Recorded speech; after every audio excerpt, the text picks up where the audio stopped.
Good afternoon and welcome. You're watching Lunchtime News. I'm Gargi Raut and our top story. Finance Minister Arun Jaitley and Rural Development Minister Birender Singh today released the new socio-economic and caste census, the first such comprehensive exercise carried out for both rural and urban India.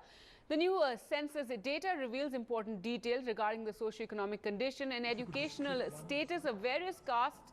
The census data is expected to help state governments rectify and update their list of families living below the poverty line, apart from a caste-wise population enumeration of the country, and to help them frame policies better.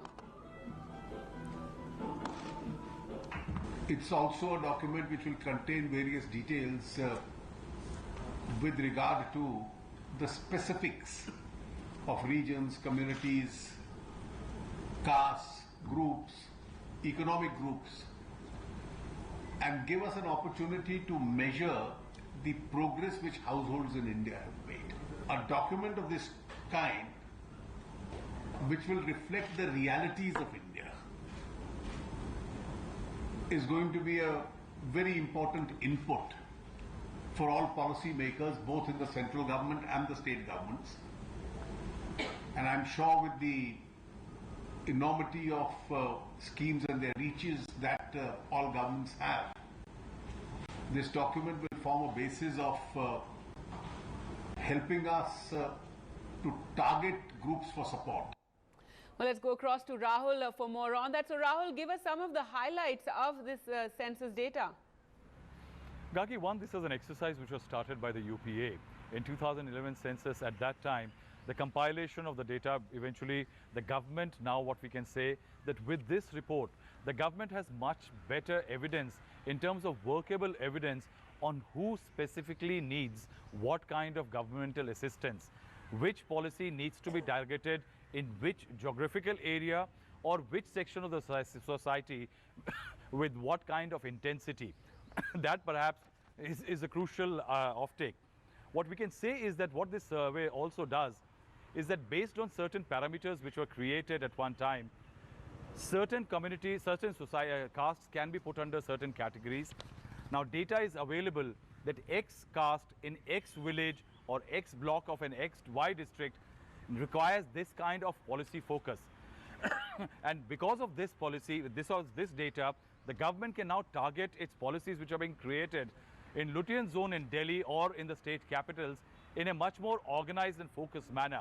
For example, this data has created a certain amount of exclusions that certain castes and certain people or families which were eventually have benefited from whatever policies of the government have been.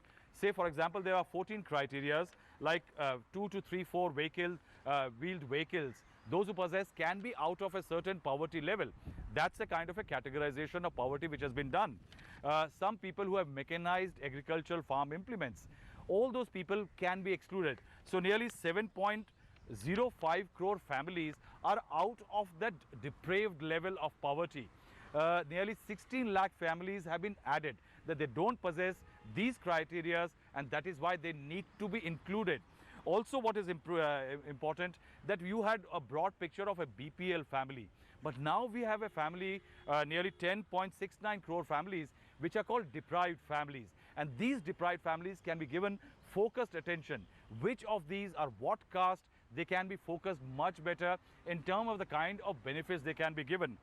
Importantly, there are total 25 crore families in India, out of which this survey largely is talking about what the government has released about the rural belt, which makes something close to 18 crore families. So the rural attention of the government policies like say Jandan, Mudra Bank or any of the policies which have come out can be targeted much better. Also, the government has not released the caste details which have come out. That is an important factor also, because politically, for example, if the Jats are asking for reservation today, given that there have been setback as far as reservation criteria for them is concerned, now the government will have workable empirical evidence that what kind of socio-economic status do the Jats enjoy. So the government can consider their demand for reservation on a much better workable evidence.